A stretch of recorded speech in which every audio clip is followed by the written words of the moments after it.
Good morning, everybody. Firstly, I want to express my heartfelt thanks to the organizers for conducting this type of forum and giving us a chance to interact. Indeed, such is the unprecedented pace of progress in this field of medicine that without this interactive session, it is very difficult to keep ourselves updated. All of us are aware of a renewed interest in the thromboembolism in diabetes in recent times. This is basically due to two reasons. One is the revisited pathophysiology of the atherothrombotic process, and number two, the emergence of newer versatile antithrombotic drugs and therapeutic strategies. Now, just to give an introduction, there are three kinds of thromboembolism that can affect diabetes. The VT and relation between the VT, venous thromboembolism, and diabetes is well known, and both DVT and pulmonary embolism are the two examples of VTE.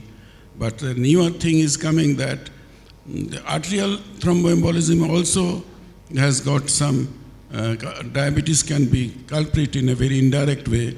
There is a new form of cardiomyopathy called atrial cardiomyopathy is now being detected in diabetes, which cause atrial fibrillation and cause a background of diabetes. So there are different aspects, and I'm sure Dr. Munna is a very dynamic cardiologist. He will enlighten us on this factor. Thank you. Thank you. Sorry, my co-chair may say something about it. No, I have nothing to say, just start the session. Thank you, chairpersons, and welcome this august audience. In my talk of thromboembolic disorder in diabetes, in a very short spell, it is very difficult to cover the entire topic. Intentionally, I will be talking on some selected issues. There may be questions related to other related to other points in the topic that we can discuss at the end of the talk. So the first question that comes to our mind is diabetes mellitus linked to thrombosis. We know that diabetes mellitus is associated with several changes in coagulation and fibrinolysis that may lead to a thrombogenic propensity. The problem load is 80% of patients with diabetes, they die a thrombotic death. And 75% of these deaths are due to cardiovascular complications. Remainder is due to cerebrovascular events and the peripheral vascular complications. Now, we know that patients with diabetes have endothelial dysfunction, they have coagulative activation and platelet hyperactivity, and diabetic platelets are actually more sticky. They have several signaling pathways which are dysregulated, leading to enhanced adhesion, activation, aggregation, and these alterations, they result from the interaction among hyperglycemia, insulin resistance, vascular inflammation, and oxidative stress. So the four key factors: hyperglycemia, insulin resistance, vascular inflammation, and oxidative stress. So coming on to this pictogram, we see that hyperglycemia, an increased level of free fatty acids that results from insulin resistance, and the insulin resistance itself, all predisposed to endothelial dysfunction, the basic root cause for vascular inflammation and thrombotic changes. Endothelial dysfunction leads to increased reactive oxygen species, a decrease in the nitric oxide availability, and increase in endothelin, and they predispose to vascular inflammation, and the thrombotic changes lead to increase in your antifibrinolytic, the procoagulant proteins, and increased platelet activation. And this is in another way showing the same issue of increased production of the prothrombotic and the inflammatory factors through vascular inflammation with increased reactive oxygen species production and a decrease in the nitric oxide synthesis. And platelet activation and reduced response to antiplatelets, incorporation of the antifibrinolytic proteins into the clot itself is vicious.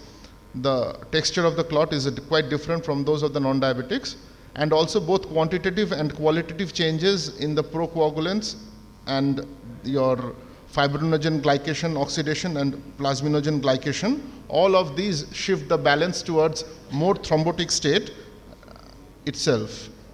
And therefore, we conclude that diabetes mellitus itself is a hypercoagulable state, and the plasma levels of many of these clotting factors are actually increased in the blood of the diabetics. There are already coagulation activation markers which are also increased, which indicate that there is always a microcoagulation going on in the process.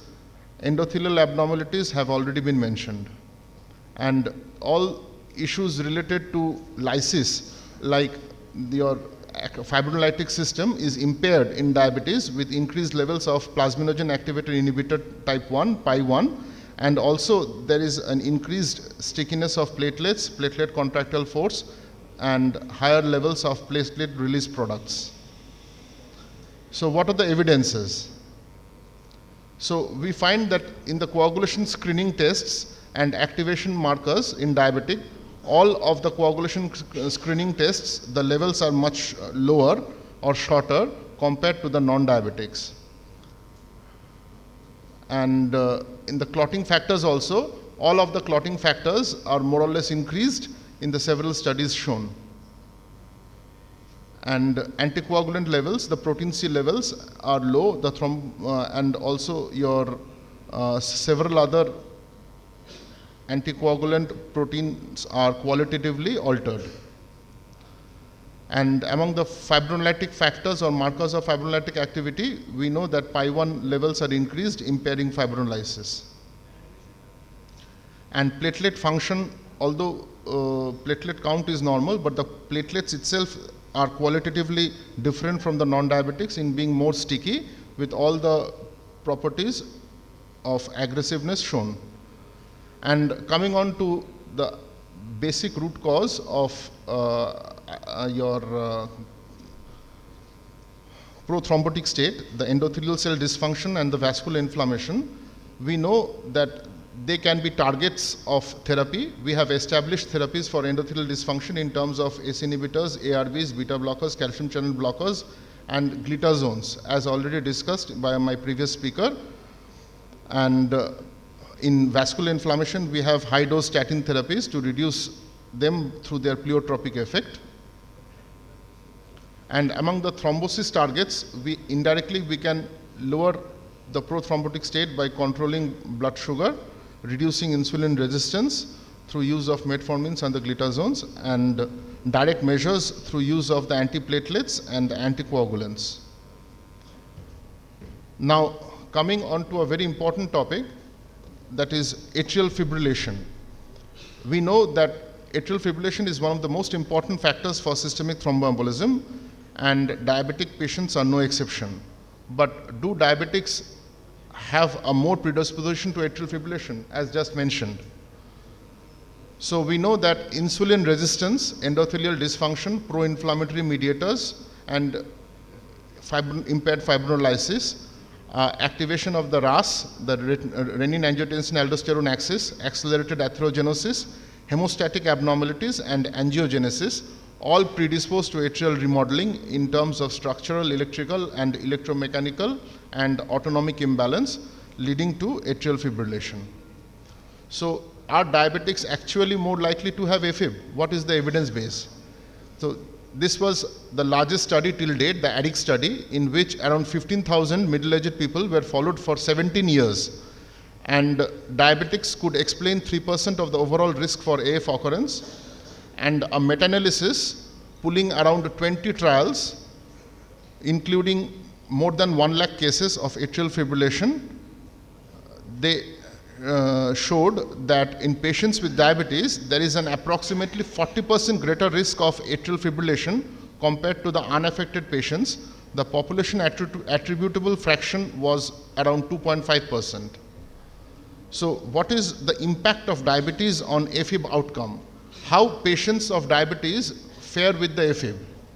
Do they fare better or worse than the non-diabetics? So it was duly addressed by this large study published in 2017, I think, as the Orbit AF registry, and they concluded, in fact, they took around 10,000 patients of AFib and 30% of whom had diabetes, and the participants were followed at 6 monthly intervals for up to 3 years, And they demonstrated that even after extensive covariate adjustment, diabetes independently was associated with an increased all-cause and cardiovascular mortality in community-based patients with atrial fibrillation.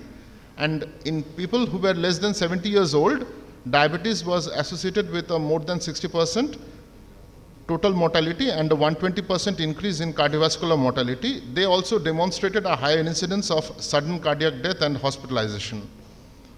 However, they had a lower quality of life and an increased risk of death and hospitalization. But surprisingly, these patients were no more likely than other AFib patients to have thromboembolic or bleeding events despite the higher intake of anticoagulants. So this was a paradoxical your observation compared to previous studies which showed that diabetics actually they do not have more bleeding compared to non-diabetics on use of anticoagulants. And in fact, they also do not have more thromboembolic complications compared to diabetes. Maybe the cohort they studied had a regular use of anticoagulants that could explain the fact. And this is in one way demonstrating the same issue. As you can see in the middle, the stroke, non-CNS embolism or the TIA was no different between diabetics and the non-diabetics. Now, as we know that in all patients of atrial fibrillation, whoever come to you in your clinic as or as inpatient, we usually estimate the risk of thromboembolism, be it paroxysmal, persistent or permanent AFib, through some thrombotic risk scores. And previously used risk score was the CHAD-S2 score, still also used in many centers. And a refined score, a CHAD-VASc score has come that helps us to quantify these patients of having a thromboembolic risk, with a score of 0 means low risk, with a score of 1 means intermediate risk, and 2 or more means high risk, and these patients will favorably do well with anticoagulants. And similarly, before prescribing any antiplatelet or anticoagulant, you also have to judge the bleeding propensity, and the best known your bleeding risk score is the Hasbled score that we know, among others. What is the difference between these two scores, the CHAD-S2 and the CHAD-VASc? The CHAD-S2 score, as we know, is a 6-point score taking the clinical variables, that is your congestive heart failure, hypertension, more than 75 years of age, diabetes, and stroke. All of them get 1 point. Stroke or TIA, if the patient has had one such episode, gets a 2 point. And in CHAD-VASc, it is a 9-point score. It is further refining the catchment population, including vascular disease and your age, quantifying between more than 75 or between 65 to 74, and female. There is a small mistake here in the slide itself that stroke or TIA should get 2 points rather than the age. And among the Hasbled, we know that hypertension, abnormal liver renal function, stroke, bleeding, a labile INR that is not within the therapeutic window, and age more than 65 and drugs or alcohol make up the constituents of the Hasbled score. The difference between these two thrombotic scores is that CHAD-S2 score is simple and easy to use, but the CHAD-VASc score enables us to substantially have a more comprehensive risk evaluation, including several other risk factors, and to identify genuinely low-risk patients who have atrial fibrillation who can go without anticoagulation. And it also helps us to identify the high-risk stratum who are at substantially high risk of thrombotic episodes and require optimum anticoagulation. And this is the risk gradation. With a risk of score of 1, you have a 1.3% annual risk of having such event, and a score of 9, around 12.2% risk of having such event. And Hasbled risk also quantifies the bleeding risk, with increasing bleeding risks with the increasing scores. And we know that in our armamentarium at present, we have several newer oral anticoagulants apart from the age-old warfarin or coumadin analogs, and of which we have dabigatran, rivaroxaban, and apixaban already in the market that we are using.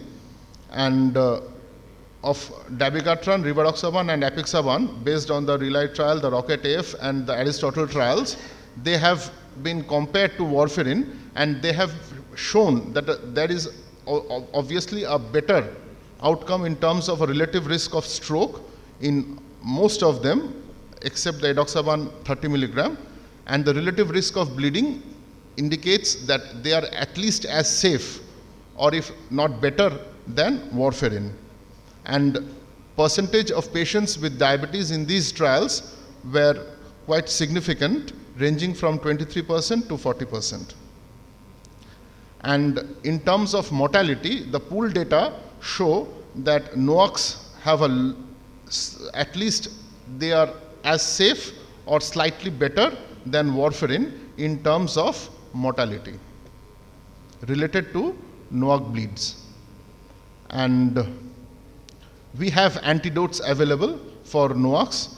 Idarucizumab, Praxbind as we call it, is already available for dabigatran specific bleed, and this is the molecule. And take home message for us will be in terms of antiplatelet therapy in diabetics de novo who as such do not have a cardiovascular event. The latest ADA 18 guideline tells us that antiplatelet therapy single, either aspirin or if aspirin intolerable then clopidogrel, may be considered as a primary prevention. So it is maybe considered as a primary prevention in patients with either type 1 or type 2 diabetes who are at increased cardiovascular risk. This includes most men and women with diabetes more than 50 years of age who have at least one additional major risk factor. Most of them do have either a family history of premature atherosclerotic heart disease, hypertension, dyslipidemia, smoking, or even albuminuria, and are not at increased risk of bleed. And as we know from our discussion, in patients of AFib with diabetes, anticoagulants have their own role, and these patients, the anticoagulants should be more aggressively used, and they tend to have a favorable risk-benefit balance. So the prize question is, which one is false among the Orbit AF registry compared to non-diabetics? Diabetic patients were more likely to have sudden death, more likely to have embolic events, more likely to have heart failure related hospitalization, or more likely to have poor quality of life. Shall I go back to the Orbit AF registry slide? Yes, sir, coming to you. Okay.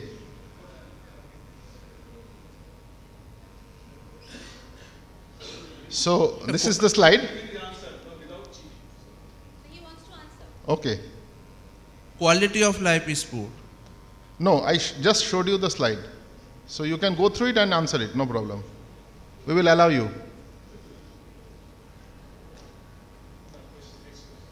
What quality of life? Okay, so we will go to the question.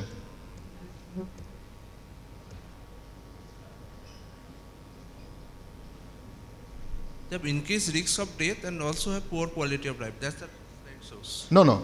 Actually, Orbit AF registry showed that these patients, they were no more likely to have more embolic events compared to the non-diabetics. So that was the conclusion from the Orbit AF registry. So diabetics, in terms of your thromboembolic episodes, were at par with the non-diabetics. The bleeding complications were also the more or less same. So that was the conclusion. Okay. But they have lower quality of life. No. All are true except the second one. Right. So you won't get the prize. So to end it, any comments or questions? Thank you, Dr. Das, for this excellent deliberation. If there is any question from the floor, you can ask. I think you have touched a very, very, very beautiful topic of interest of all of us. Now coming to the specific of internal medicine, as we said that it is more thromboembolic, which one is more important, is thrombotic or embolic? The latest study have shown that there is more of thrombotic component which requires proper strategy of treatment like anti-thrombotic treatment, not the anticoagulant, because that study did not show the diabetics particularly do not have much components with atrial fibrillation. I think that is your message you have given. Now the question is that some of the studies have shown the rivaroxaban, you have shown, I showed the bleeding rate, etc., etc. That is little less. Some studies have been done with rivaroxaban, I think that, with comparing aspirin. So do you think that it can be a alternative for aspirin? No, only in patients who are actually more prone to have recurrent cardiovascular events, there is a role of using rivaroxaban in the dose of 2.5 milligram along with your antiplatelet. That is there. So studies have shown that, and they have shown a favorable outcome in patients who are more predisposed to recurrent cardiovascular events in terms of either recurrent MI or stroke post ACS. There is an indication.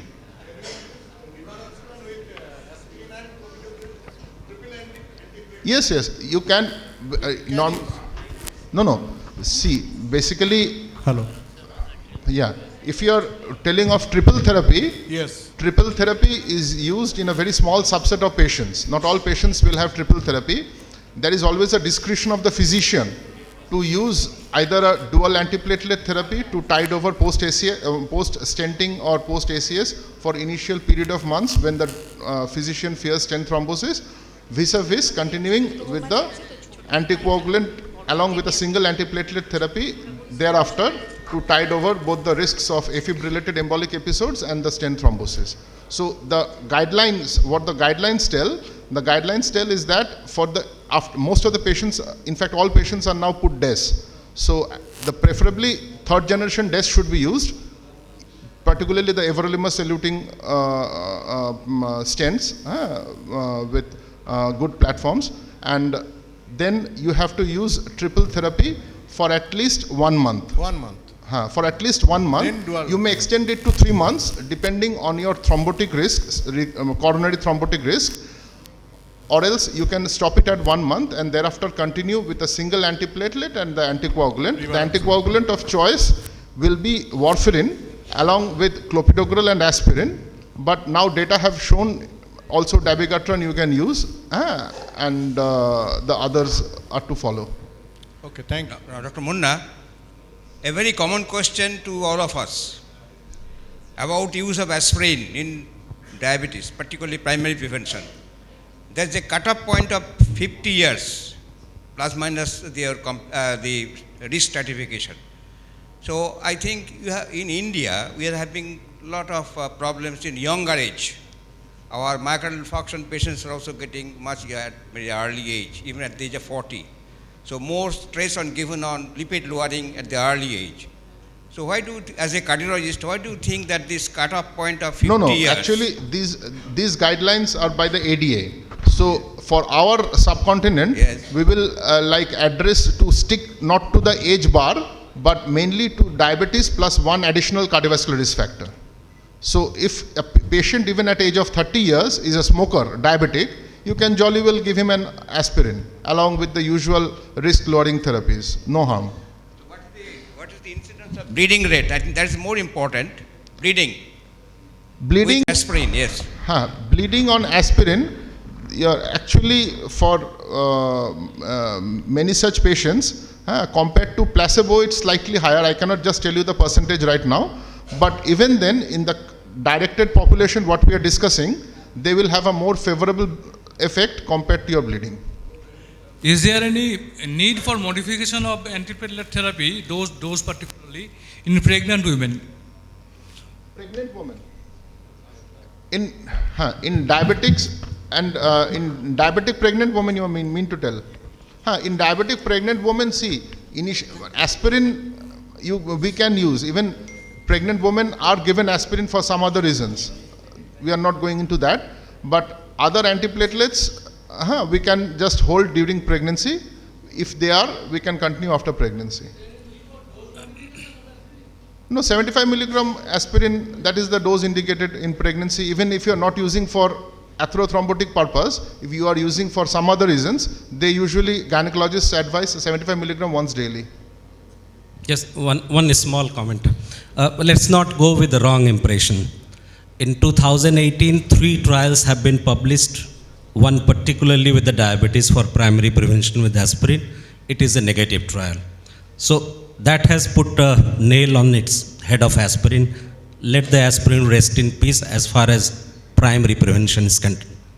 Second, the dosage of aspirin in the same trial, they have found if your weight more than 70 kgs, 75 milligram is less effective than 150, but it was not powered to use in a clinical practice. So jolly well we are using 75 for a long period of time, but for primary prevention, with this publication of 3 trials, I think we should stop. No, sir. Encourage more of statin than the aspirin for primary prevention. No, sir, I accept your point, but what we discussed now is diabetes plus one additional cardiovascular risk factor, whether you are giving aspirin in your practice or not.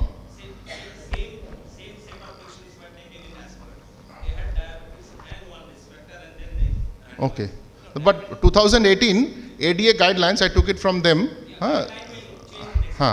So what, till now, Just one they have point I- advocated this thing.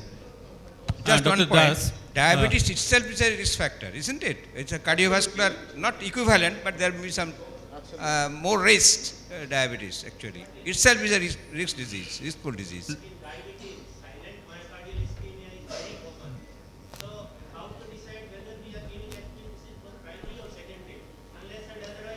No, secondary, no, absolutely. Your secondary prevention starts from when you have an event.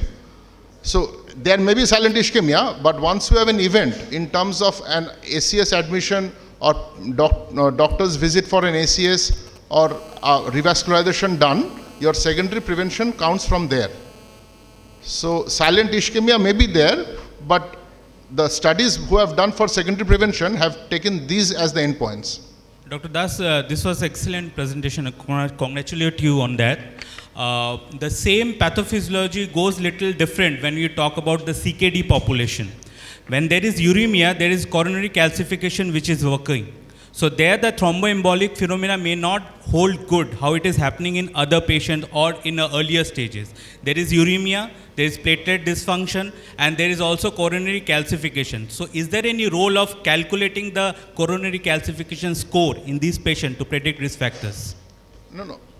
Coronary calcification is already a risk marker, is a surrogate risk marker, just like your carotid intima media thickness or your carotid plaque burden in predicting the coronary event rate. So it is already there, and nephropathy per se, even with your creatinine clearance less than 60 itself, is also an independent risk marker for coronary events. So cumulatively, actually, they predict coronary events more in such population. So in those patients, the antiplatelet therapy, I don't know how well that will hold good, because after this patient enters CKD stage 3, there is a secondary hyperparathyroidism which is working. And then the coronary calcification becomes even more evident, and this patient lands in coronary artery disease rather than having those plaque as being the etiology. So that was my point to be cleared here. Coronary calcification is actually, for us, is a marker of the plaque burden. So most of the plaques will be non-calcified, some of them will be calcified.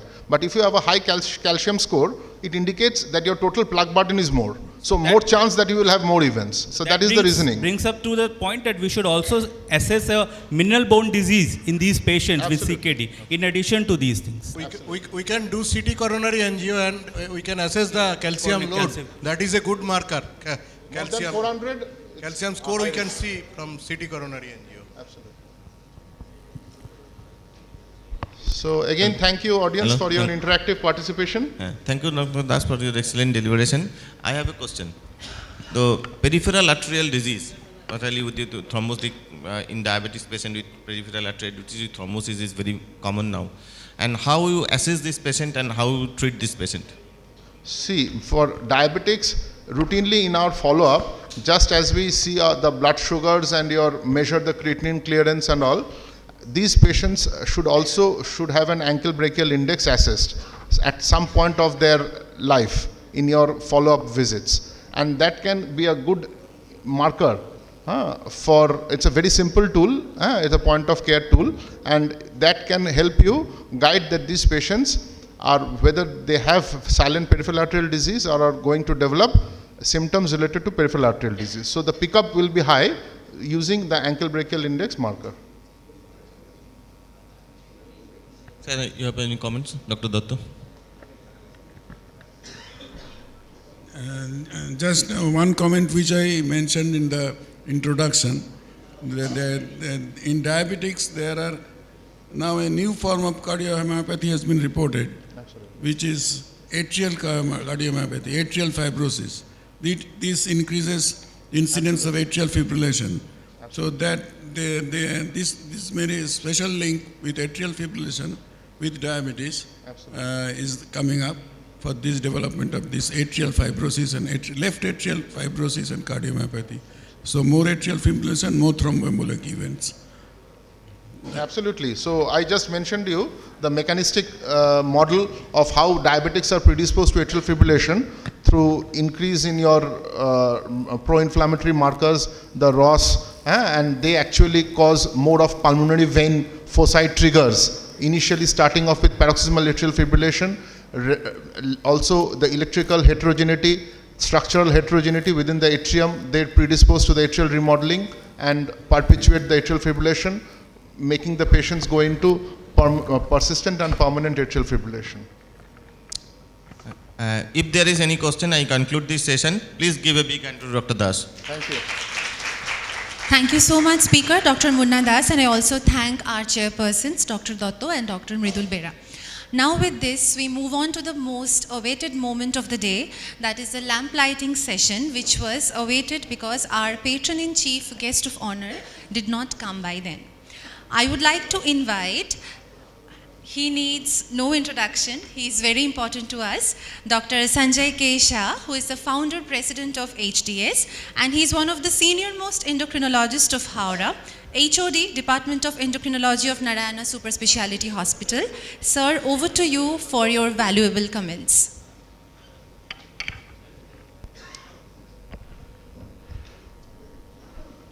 Good morning, everybody. Thank you for being here on a Sunday. I'm truly moved by this overwhelming response to our efforts with regards to Howrah Diabetes Society. The who's who of Howrah is sitting in the front row. Thank you, sir. For those standing at the back, there are lots of chairs which are empty. Please take a seat. I will not continue till you sit down. Thank you very much. There are stalwarts perhaps in both corridors. Can we ask the stalwarts to join us as well, please?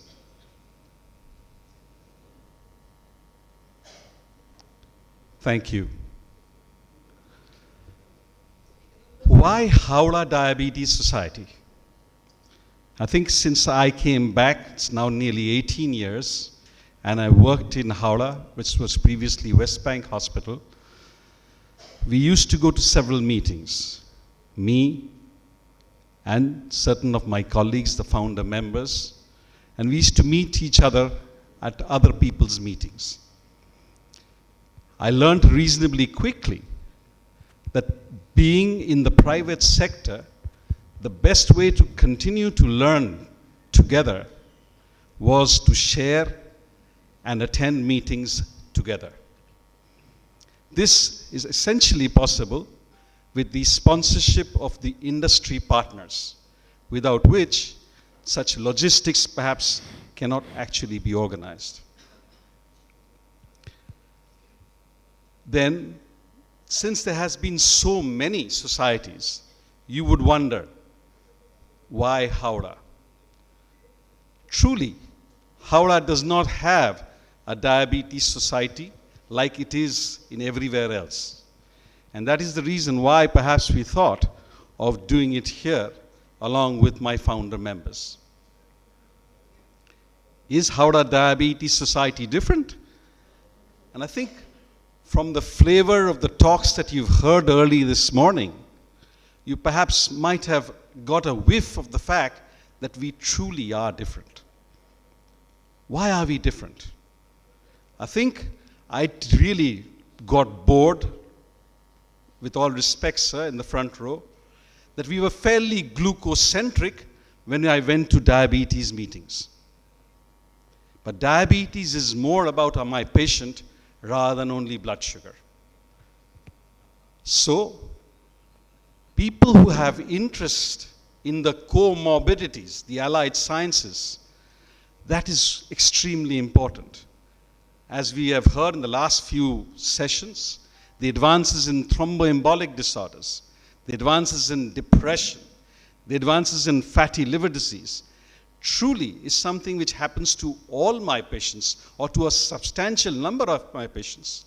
I need to know about these as well. This was an opportunity to do it differently.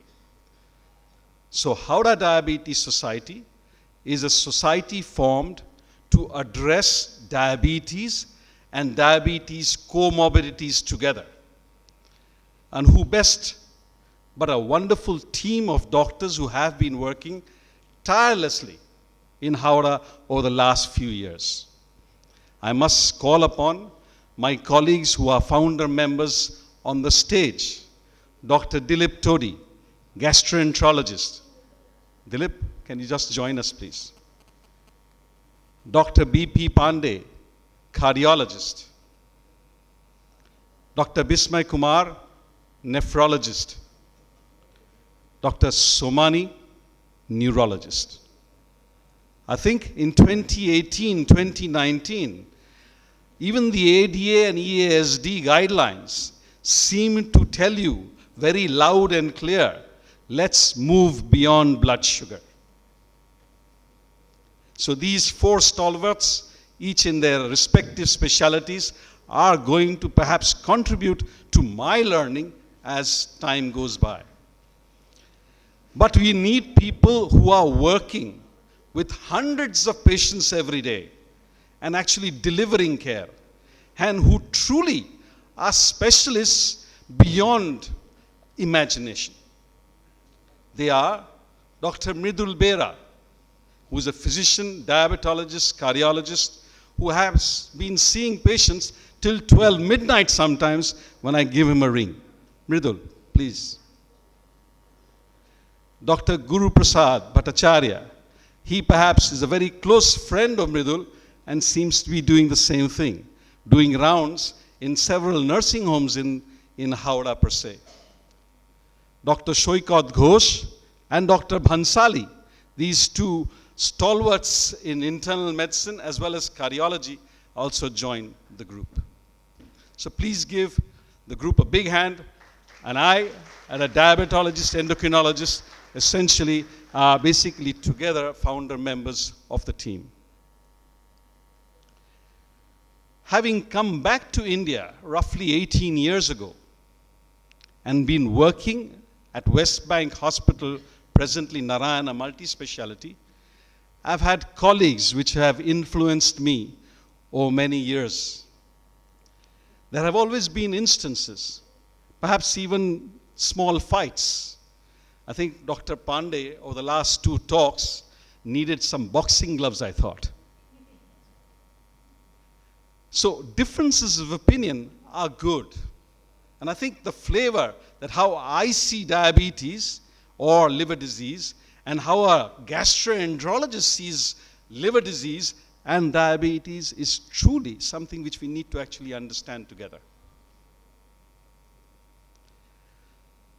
During my journey, I have been given several advices, but one which really stands out, I'm not sure if Dr. Sukumar Barik is here, is something which we always mention to me, something I'm sure I knew in the back of my mind, but he always used to say, Sanjay, if you take the same route every day, you will reach the same destination. And it is truly the right thing, that he did mention that to me several times. So I stand here before you, Dr. Barik, who's senior to me, just to tell you, I did take a different path and perhaps have arrived at a different destination, Howrah Diabetes Society.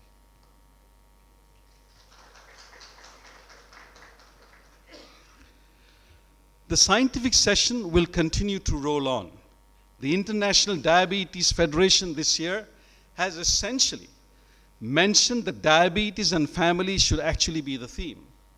And you are going to be basically enjoying the scientific talks even later today. We're going to touch upon diabetic mothers, expectant mothers. We're going to talk about diabetes in children. We're going to talk about the diabetes in the elderly. We've already talked about depression, thromboembolic disorders, fatty liver disease, which essentially is basically having pandemic proportions in our patients with middle-aged individuals. And we are then going to look at new drugs in diabetes, which is perhaps changing the course of treatment for diabetes. As I said, we're moving away from glucocentricity to trying to give patients drugs to actually prolong life, reduce morbidity. The end today is going to be by Guru Prasad, who's going to then sum up as to what the world has to say that we should be doing. Through the day, you have perhaps heard and will continue to hear what our colleagues are doing in their practice. Together, the Howrah Diabetes Society now invites Professor Somar Banerjee. A big hand. Standing ovation. Please, standing ovation. I'm sure you all have heard about Elliot P. Jocelyn. He's the father of diabetes. For me, at least during my diabetes career for the last 18 years, I think he's the father of diabetes for Howrah. He has taken diabetes not only by attending and organizing regional meetings, local meetings, national meetings, but he has gone all the way to the top, even at international meetings per se, to share and voice his opinion from Howrah, Professor Somar Banerjee.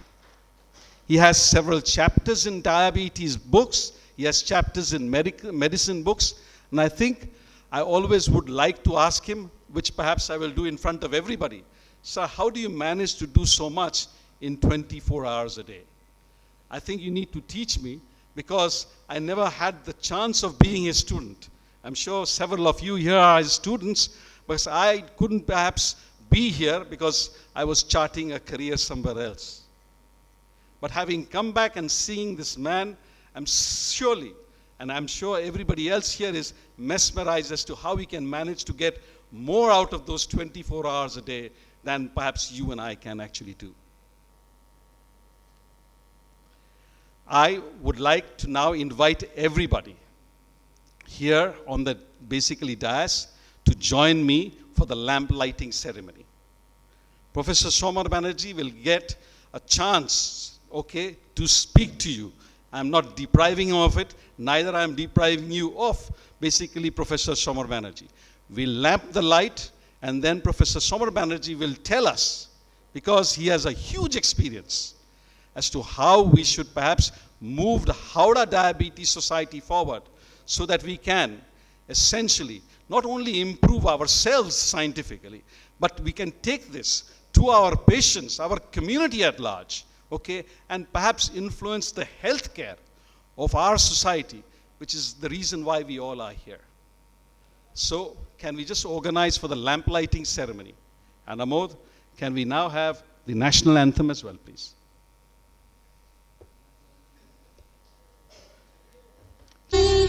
Bharat Bhagya Vidhata Punjab Sindh Gujarat Maratha Dravida Utkal Bang Vindhya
can I allow the Howrah Diabetes Society founder members to go back to your seats? Can I invite the patrons for this conference? Okay. Dr. Shivananda Datta, please. Dr. Buddhadev Mukherjee, Dr. Arun Mojumdar, Dr. Dashrathi Sarkar, Dr. T.K. Pal, and Dr. Ashok Mukherjee.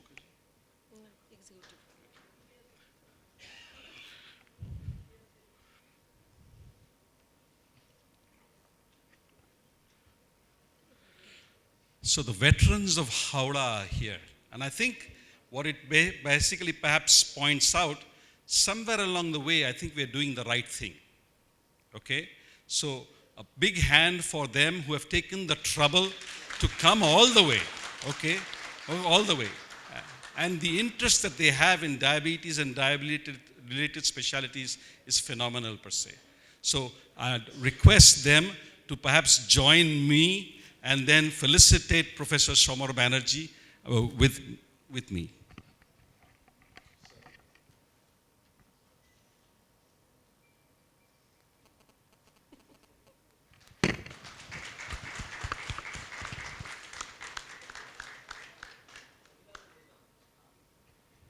I'll hand over the mic because we all want to hear what Somar Banerjee has to say with regards to Howrah Diabetes Society and how can we take this forward. We've heard him a lot with regards to scientific events, and I'm sure we'll continue to do so in the future. But as a very young brother, perhaps, or a student of his, can he basically show us the light as to how we can go forward? The first one, he has already done so. While we are at our second meeting, Professor Banerjee is organizing the 4th National Congress on Clinical Diabetes. You'll get a leaflet from us here. Please make time to attend this meeting, okay? Because those valuable pearls of wisdom truly you can get when you attend this meeting from Professor Somar Banerjee. With this, I ask Professor Somar Banerjee to shed some light. Thank you very much.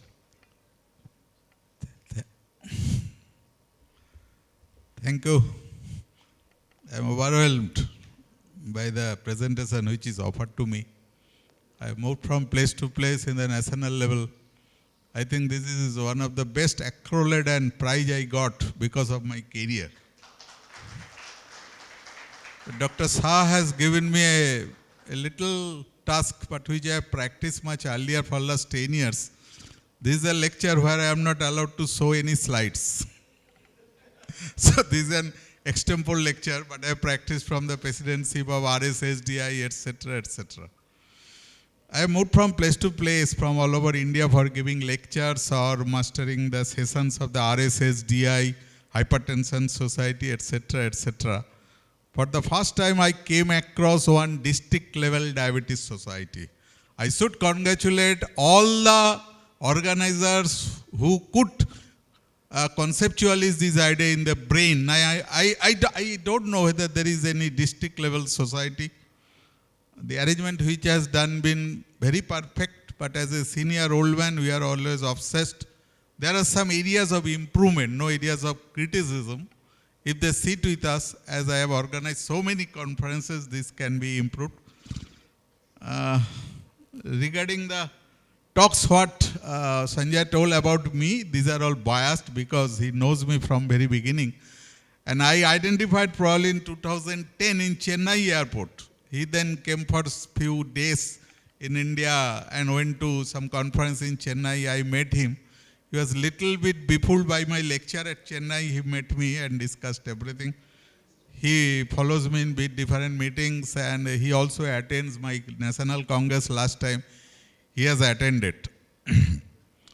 To tell few points about my career, because he has asked me to train everyone as a diabetologist, as an author, as a presenter, etc., etc. Now I am more concentrating on writing books because initially I wanted to become a diabetologist and there was huge rush. So I wanted to become a good speaker. There was also huge rush. And now I have more concentrated on writing books. There is not at all any rush. I know that this is the top of the toughest job, but I'm going to publish my 7th book, and everyone who will attend my conference on 6th and 7th April, Hotel Hindustan, they will get the 7th book that is based on only lifestyle modification. There is no internationally available dedicated book on lifestyle. It includes not only the exercise and diet, it includes marriage. There are so many problems with the marriage. Driving, sports, quality of life, occupation, employment, then environmental pollution, etc., etc. Dr. Buddhadev Mugaji is a very senior of mine. I am following him from the medical college. One day he told, "You are a fool. You are writing books for me, you are improving our practice and you are losing your practice." I told Buddha, I don't mind for losing the practice. And if I write books, my idea is, at best a doctor can examine 50 or 70 patients per day. My last year book, I have become the rural lady who gives birth to child every year, and I am trying to give birth to every book every year. And some of my students told, "Sir, when Lord Krishna will be coming?" I told, "What about Lord Krishna?" "Now your 8th childbirth." I told him, if I live long, I will give it 2 next year. And finally, I've set my target to come up with 10 books, because few of my students are following me to publish book. If I give an example of 10, probably they will not chase me. Sanjay, you will try for a book? In 1 year? But I can declare, and when you go through the book, you can say it is not written by pharma people. When we started our career for the diabetes conferences in 1980s, one of the old person is Dr. P.S. Chatterjee. Dr. P.S. Chatterjee of Tropical, who used to do the CME of diabetes in a wooden benches with a cup of tea, not this 5-star hotel. To make a conference in 5-star hotel in a district level is a very tough. No sponsorship was available. We started from that level. The older people know probably Professor B.R. Senruttu. He used to tell somewhere in India, national level, there is no presentation of India, a presentation of West Bengal. Dr. Devashish Maji came from Chandigarh doing DM. He told that there is no publication at all. And that struck in mind. Why from Bengal there will be no presentation at present moment? If you go to any state level conference, there are at least always 2 or 3 upcoming newer speakers in that area. At present moment, the highest number of single author book on diabetes is from West Bengal. Dr. V. Mohan is a very renowned practitioner in diabetes studies. He told me, "Sir, I have lost to you in this issue." I told Mohan, "You have gained in all the issues. Let Bengal be a gainer in this issue." And out of Bengal, you have organized one program dedicated for the Howrah people. This is again I tell, I have not heard of any district level society.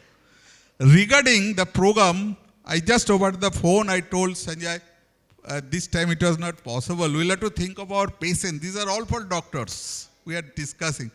So with this, there should be a patient awareness program. They are really starving for the knowledge. They require minimum knowledge for treating diabetes. Diabetes is not a one-time phenomena. It is a lifetime phenomena. It is a family phenomena. Children, the parents, they are all suffering from diabetes. They need to be educated. And they are miseducated or misguided by media. Some Baba's medicine, some this Ayurvedic medicine, they are all costlier medicines. And then there is also a myth that don't take insulin, insulin will poison you.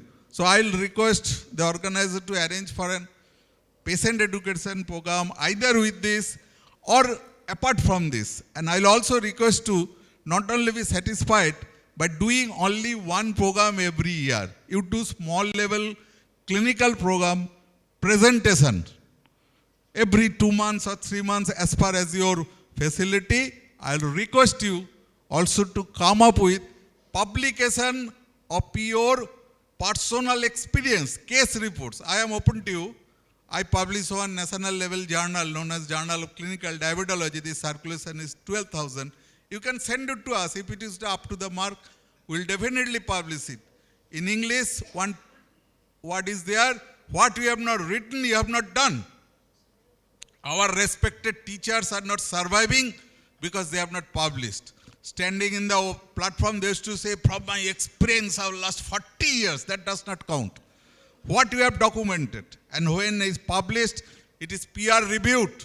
Flaws and laws are also excluded. It becomes a very pure and perfect opinion. You have to publish that you have seen 3,000 cases of pregnancy diabetes, out of this, out of that, out of that.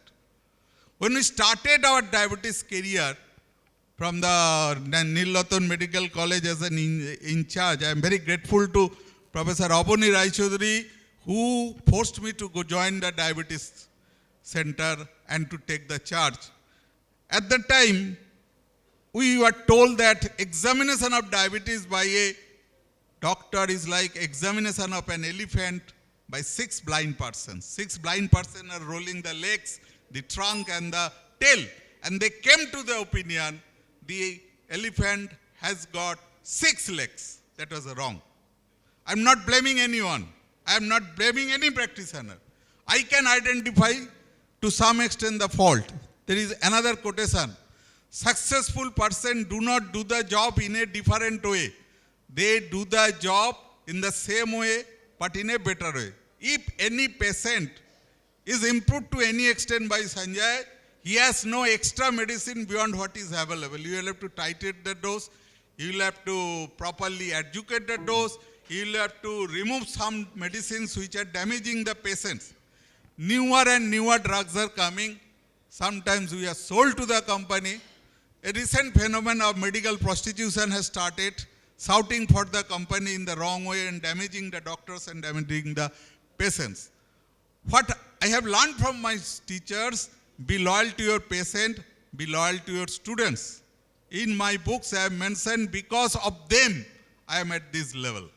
Guru Prasad came to my house to invite me and he asked, sir, when you get up in the morning, I told it is very painful.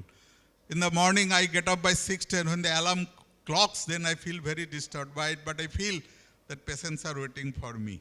And I go to bed by 12:30. Someone asked me that, how long you work? I am inflating my drum because Sanjay asked me to do that. How many hours you read or go for writing?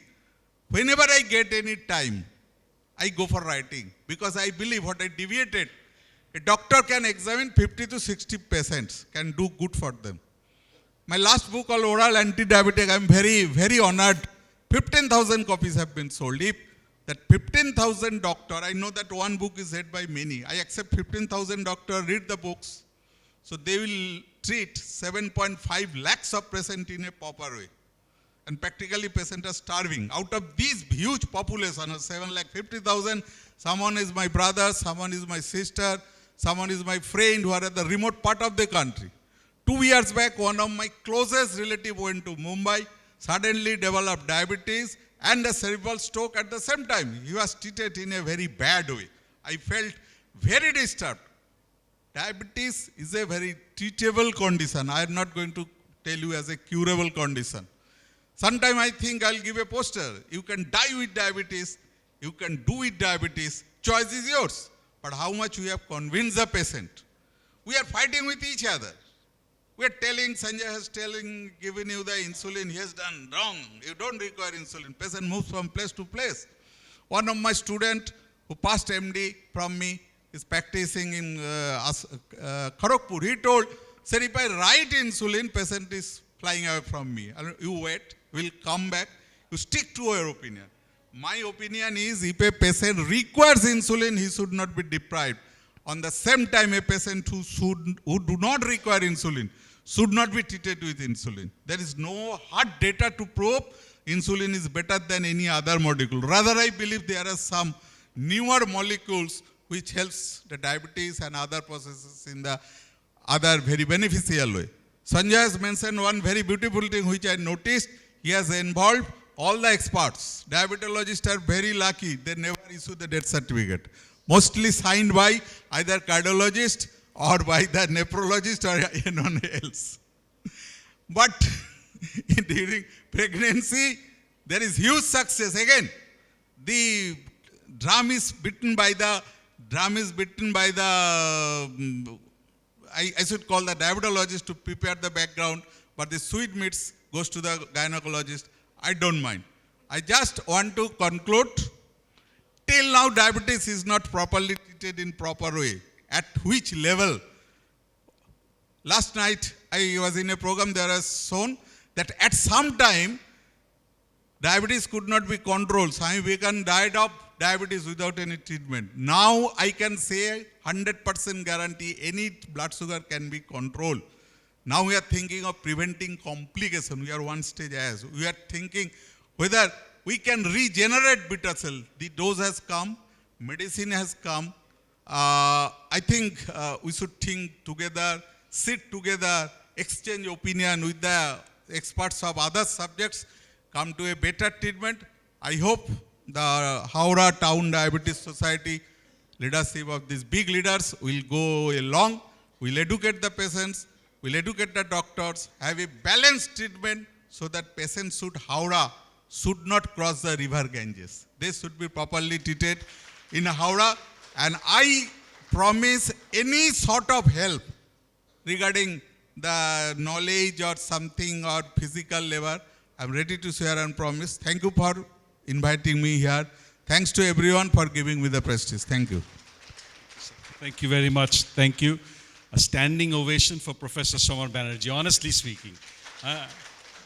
The man, he's perhaps a living legend, okay, in terms of diabetes for people who have been practicing internal medicine diabetes for many years. I think we conclude the auspicious event and we move forward with the scientific event for which we are all here together. Thank you, Professor Banerjee. Thank you. Thank you so much, sir. Thank you so much, Dr. Banerjee. We are honored by your presence and your sharing of experiences and valuable comments. With this, we move on with our fourth scientific session, which is workshop on new oral drugs in diabetes.